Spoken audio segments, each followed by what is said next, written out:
নমস্কার বন্ধুরা, আপনারা আশা করি ইতিমধ্যে জেনে গিয়েছেন অন্নপূর্ণা যোজনার ফর্ম আজকেই অর্থাৎ আজ বুধবার 27শে মে আজকে বিকালে কিন্তু অন্নপূর্ণা যোজনার ফর্ম পাবলিশ করা হবে। নবান্ন থেকে কিন্তু পাবলিশ করা হবে, যেটা মাননীয় মুখ্যমন্ত্রী শুভেন্দু অধিকারী মহাশয় গতকাল জানিয়েছেন। ক্যাবিনেট মিটিংয়ে অন্যান্য মন্ত্রীরা উপস্থিত ছিলেন, তারপরে কিন্তু উনি জানিয়েছেন। কিন্তু আপনাদের মনের মধ্যে সব থেকে বড় যে প্রশ্নটি ঘুরপাক খাচ্ছে সেটি হলো, লক্ষ্মীর ভাণ্ডার প্রকল্পের টাকা যিনারা পেতেন আপনাদের কি পুনরায় অন্নপূর্ণা যোজনার জন্য ফর্ম ফিল আপ করতে হবে? এ সম্পর্কে সরকার থেকে কি আপডেট রয়েছে? অর্থাৎ এই যে ফর্মটা অনলাইনে বা অফলাইনে যেটা ফিল আপ করতে হবে, সেটা কাদের জন্য? পুরানোদের জন্য নাকি নতুনরা যারা অন্নপূর্ণা যোজনায় নিজেদের নাম নথিভুক্ত করতে চায় তাদের জন্য? তো বন্ধুরা, আপনারা আগেও শুনেছেন আমাদের রাজ্যের নারী এবং শিশু কল্যাণ মন্ত্রী মাননীয় অগ্নিমিত্রা পাল মহাশয়া উনি কিন্তু সাংবাদিকদের সঙ্গে সাক্ষাৎকারে প্রত্যেকবারই জানিয়েছেন যে লক্ষ্মীর ভাণ্ডার প্রকল্পের টাকা যিনারা পান আপনাদের কিন্তু অন্নপূর্ণা যোজনার জন্য আর ফর্ম ফিল আপ করতে হবে না। সরাসরি আপনাদের ডেটা কিন্তু লক্ষ্মীর ভাণ্ডারের পোর্টাল থেকে নিয়ে অন্নপূর্ণা যোজনার পোর্টালে ট্রান্সফার করা হবে। কিন্তু গতকাল মুখ্যমন্ত্রী যে ঘোষণাটি করেছেন সেই অনুযায়ী কিন্তু আপনাদের মনে একটা সংশয় তৈরি হয়েছে। তো বন্ধুরা, এই যে এখনো পর্যন্ত সরকার থেকে কি কি আপডেট পাওয়া গেছে, আপনারা সোশ্যাল মিডিয়া বিভিন্ন জায়গায় বিভিন্ন রকমের তথ্য পেয়ে কিন্তু বিভ্রান্ত হচ্ছেন। তাই আপনাদের কিন্তু ডিটেলসে বলার জন্য যে সরকার থেকে কি কি আপডেট এখনো পর্যন্ত এসেছে সেগুলি কিন্তু বিস্তারিতভাবে আপনাদের সঙ্গে আলোচনা করব, এবং সেই সঙ্গে অন্নপূর্ণা যোজনা 3000 টাকা প্রত্যেক মাসে পাওয়ার জন্য কোন কোন শর্তগুলি আপনাদের মানতে হবে তাও কিন্তু আপনাদের এই ভিডিওটির মাধ্যমে জানিয়ে দিব। তো ভিডিওটি কিন্তু যথেষ্ট ইনফরমেটিভ হতে চলেছে, তাই আপনি যদি চ্যানেলে নতুন হন তাহলে ভবিষ্যতে ইনফরমেটিভ ইনফরমেশন সবার আগে পাওয়ার জন্য সব চ্যানেলটি সাবস্ক্রাইব করে রাখুন, আর ফেসবুক থেকে দেখলে পেজটি ফলো করতে ভুলবেন না। তো এবার আসি মেন টপিকে। তো বন্ধুরা, গতকাল মুখ্যমন্ত্রী যে ঘোষণা করেছেন সেটা প্রথমে আপনারা শুনুন, তারপরে আমি এ সম্পর্কে বিস্তারিত আলোচনা করছি। তো মেন পার্টগুলো আপনাদের শোনাচ্ছি, সেটা প্রথমে শুনে নিন। আগামীকাল বিকেলে নবান্ন থেকে আমি এবং সংশ্লিষ্ট দপ্তরের মাননীয় মন্ত্রী সিএস এফএস এবং অন্য আধিকারিকদের উপস্থিতিতে অগ্নিমিত্রা পাল এবং আমি একটি ফর্ম পাবলিশ করব, যেই ফর্ম অন্নপূর্ণা যোজনায় ফিল আপ করতে হবে। এবং আমরা কালকেই বিস্তারিত বলবো, কারণ এনরোলমেন্ট যখন যত তাড়াতাড়ি করবেন তত বেনিফিট আমরা দিতে পারবো। আমাদের অন্নপূর্ণা যোজনার প্রক্রিয়াটা শুরু হয়ে যাবে কাল থেকে। যেমন যেমন ফর্ম ফিল আপ হবে তেমন 3000 টাকা ট্রান্সফারও শুরু হয়ে যাবে। আর যতক্ষণ না 3000 টাকা ট্রান্সফার হচ্ছে, স্বাস্থ্যসাথী যেমন কন্টিনিউ রাখা হয়েছে আয়ুষ্মান ভারত কনভার্ট না হওয়া পর্যন্ত, এখানে আপনার লক্ষ্মী ভাণ্ডারকেও কন্টিনিউ করা হবে।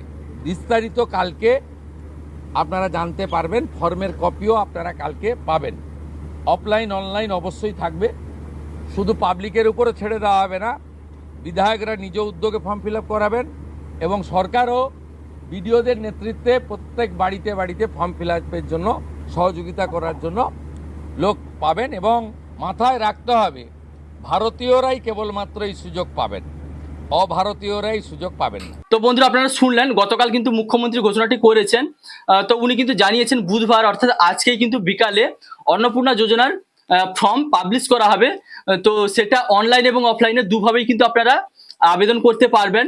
তো কাদের জন্য সেটা কিন্তু বিস্তারিত হবে গতকাল জানানো হয়নি, আজকেই কিন্তু সমস্ত ইনফরমেশন আপনারা পেয়ে যাবেন, অর্থাৎ গাইডলাইন্স এবং অন্নপূর্ণা যোজনার টাকা পাওয়ার জন্য কোন কোন শর্তগুলি আপনাদের মানতে হবে সেটা কিন্তু বিস্তারিত হবে আপনারা আজকেই জানতে পারবেন, আজকে বিকালেই কিন্তু জানতে পারবেন। অর্থাৎ বন্ধুরা, এখনো পর্যন্ত কিন্তু সরকারিভাবে সেরকম কোনো আপডেট আসেনি যে অন্নপূর্ণা যোজনায় পুরানোদের অর্থাৎ লক্ষ্মীর ভাণ্ডার প্রকল্পের টাকা যিনারা পেতেন আপনাদের আবেদন করতে হবে কিনা। তবে নতুনদের কিন্তু অবশ্যই এই ফর্ম ফিল আপ করতে হবে। আপনারা অনলাইনে বা অফলাইনে যেভাবেই পারেন কিন্তু ফর্ম ফিল আপ করতে হবে, এটা কিন্তু নতুনদের অবশ্যই করতে হবে।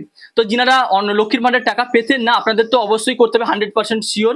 কিন্তু যিনারা পুরানো অর্থাৎ লক্ষ্মীর ভাণ্ডার প্রকল্পের টাকা যিনারা পেতেন আপনাদের ফর্ম ফিল আপ করতে হবে কিনা সেটা কিন্তু আজকেই 27শে মে আজ বুধবার বিকালেই কিন্তু আপনারা জানতে পারবেন। নবান্ন থেকে কিন্তু যখন নোটিফিকেশন চলে আসবে, বিজ্ঞপ্তি প্রকাশিত হয়ে যাবে, তখন কিন্তু আপনাদের আমি নতুন আপডেট দিয়ে দিব।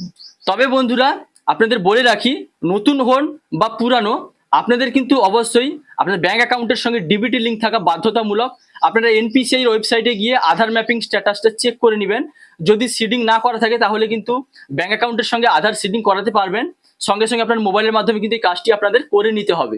তো যদি আপনারা না জানেন এখনো পর্যন্ত কিভাবে ডিবিটি লিঙ্ক করাতে হয়, আমার আগে কিন্তু ভিডিওতে সেটা দেওয়া আছে, সেটা দেখে আপনারা বাড়িতে বসেই ব্যাংকের সঙ্গে ডিবিটি লিঙ্ক করে নিতে পারবেন। তো বন্ধুরা সেই প্রসঙ্গে আপনাদের আরো জানিয়ে দিই, মুখ্যমন্ত্রী কিন্তু যখন ঘোষণা করেছিলেন গতকাল, যখন এই অন্নপূর্ণা যোজনার প্রকল্প সম্পর্কে জানিয়েছিলেন, যে ফর্ম আজকেই যে বিকালে ফর্ম পাবলিশ করা হবে, সেই প্রসঙ্গে তিনি আরো কিন্তু জানিয়েছেন যে এই অন্নপূর্ণা যোজনার ফর্মগুলি আপনারা অনলাইনে এবং অফলাইনে দুভাবেই কিন্তু ফিল আপ করতে পারবেন। তবে বন্ধুরা আপনাদের কিন্তু সাজেস্ট করব অনলাইনে আপনারা ফর্মটি ফিল আপ করার চেষ্টা করবেন। তো আপনারা আগেও দেখেছেন যুবসাথী প্রকল্পের টাকা যে দেওয়া হয়েছিল, অনলাইনে যারা আবেদন করেছিল তাদেরকে কিন্তু দেওয়া সুবিধা হয়েছিল। তো বন্ধুরা অফলাইনেও ফর্ম ফিল আপ করলে আপনারা যে টাকা পাবেন না এমনটা কিন্তু নয়, তবে অনলাইনে ফর্ম ফিল আপ করলে কিন্তু সরকারের কাছে তাড়াতাড়ি এন্ট্রি হয়ে যাচ্ছে, তো সেখানে কিন্তু সুবিধাটা আপনারা তাড়াতাড়ি পেয়ে যাবেন। তো সেই সঙ্গে কিন্তু মুখ্যমন্ত্রী আরও জানিয়েছেন যে অন্নপূর্ণা যোজনার ফর্ম যে ফিল আপ হবে তাতে কিন্তু বিধায়কদের উদ্যোগে এটা কিন্তু হবে, তো ওনারা কিন্তু সাহায্য করবেন এ ব্যাপারে, এবং বিডিওর তত্ত্বাবধানে কিন্তু অন্নপূর্ণা যোজনার ফর্ম ফিল আপ চলবে, এবং ফর্ম ফিল আপের পরে কিন্তু ভেরিফিকেশনের পরে আপনারা জুন মাস থেকে সম্ভবত অন্নপূর্ণা যোজনার 3,000 টাকা করে প্রত্যেক মাসে আপনাদের ব্যাংক অ্যাকাউন্টে পেয়ে যাবেন। তো বন্ধুরা আশা করি এই বিষয়টাতে আপনাদের ক্লিয়ার করতে পারলাম। যদি পুরানোদেরও ফর্ম ফিল আপ করতে হয় তাহলে কিভাবে ফিল আপ করবেন সেটা কিন্তু নোটিফিকেশন আসার পরে, সরকার থেকে আপডেট আসার পরে কিন্তু আপনাদের আপডেট দিয়ে দিব। তাই বন্ধুরা আপনারা সঙ্গে থাকুন, এবং ভিডিওটি যদি ভালো লাগে তাহলে লাইক, কমেন্ট, শেয়ার এবং সাবস্ক্রাইব করতে ভুলবেন না। দেখা হচ্ছে পরবর্তী কোনো ইনফরমেটিভ ভিডিওর সঙ্গে। আপনারা ভালো থাকবেন, সুস্থ থাকবেন। Thank you.